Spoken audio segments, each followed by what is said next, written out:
दोस्तों नमस्कार, मैं हूं पंडित अवनीश दुबे और आप सभी देख रहे हैं आपका अपना YouTube चैनल हिंदू हृदय को। दोस्तों आज मैं आप सभी को सुनाऊंगा जरासंध के 2 टुकड़े करने के बाद भी वह कैसे जीवित हो जाता था और अंत में भीम ने कैसे जरासंध का अंत किया। जी हाँ दोस्तों, वीडियो शुरू करने से पहले अगर आप सभी मेरे इस चैनल पर नए हैं तो कृपया इस चैनल को सब्सक्राइब करें और बेल आइकन की घंटी को जरूर दबाएं। दोस्तों भगवान कृष्ण का मामा था कंस का ससुर था जरासंध।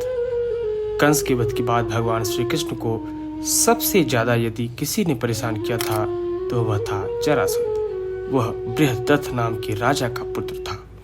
मगध सम्राट जरासंध का राज्य भारत में सबसे शक्तिशाली राज्य था। उसके पास सबसे विशाल सेना भी थी। वह अत्यंत ही क्रूर और अत्याचारी राजा था।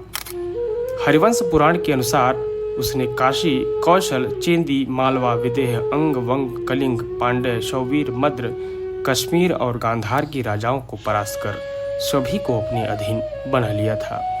इसी कारण पुराणों में जरासंध की बहुत चर्चा मिलती है।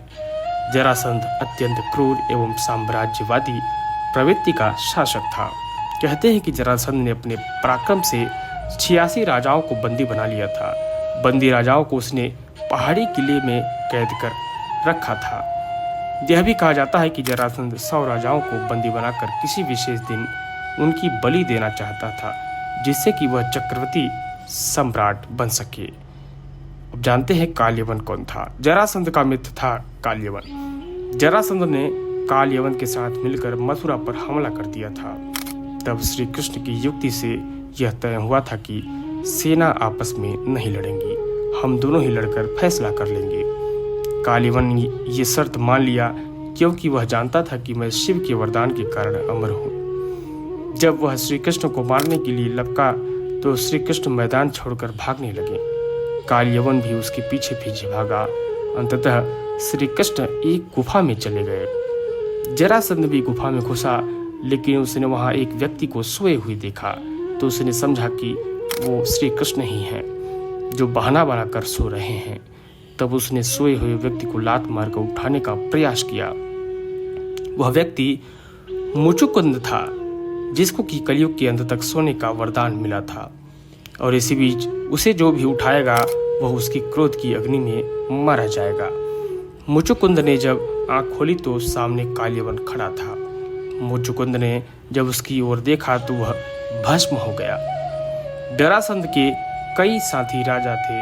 यवन का राज काल यवन, कामरूप का राजा दंतवक, चेदीराज शिशुपाल, कलिंगपति पौंड्र, भीष्मक पुत्र रुक्मी, काल, अंशुमान तथा अंग, बंग, कौशल, दसाण, भद्र, त्रिथग आदि के राजा थे। इसके अतिरिक्त साल्वराज पवन देश का राजा भगदत्त, शौवीर राज गांधार का राजा शुबल, नग्नजीत का मीर का राजा गोधर्व, दरद देव का राजा इत्यादि उसके साथ थे। मगध के साम्राज्य बृहदत्त के 2 पत्नियां थी। जब दोनों में कोई संतान नहीं होती तो महात्मा चंड कौशिक के पास गए और उसको अपनी समस्या बताई। महात्मा चंड कौशिक ने उन्हें एक फल दिया और कहा कि ये फल वे अपनी पत्नी को खिला दे, इससे उन्हें संतान की प्राप्ति होगी। राजा ने वह फल काटकर अपनी दोनों पत्नियों को खिला दिया। फल लेते वक्त राजा ने यह नहीं पूछा था कि इसमें क्या है, अपनी दोनों पत्नियों को खिला सकता हूँ। फल को खाने से दोनों पत्नियां गर्भवती हो गई, लेकिन जब गर्भ से शिशु निकला तो वो आधा था, अर्थात आधा पहली रानी के गर्भ से और आधा दूसरी रानी के गर्भ से पैदा हुआ। दोनों रानियों ने घबराकर उस शिशु को दोनों जीवित टुकड़ों को बाहर फेंकवा दिया। उसी दौरान वहां पर एक राक्षसी का गुजरना हुआ। जब उसने जीवित शिशु के 2 टुकड़े को देखा तो उसने अपनी माया से उन दोनों टुकड़ों को आपस में जोड़ दिया और वह शिशु एक हो गया।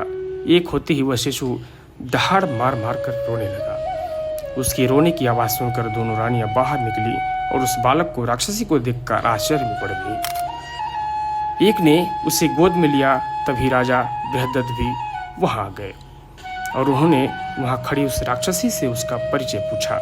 राक्षसी ने राजा को उसका किस्सा बताया और उस राक्षसी का नाम जरा था।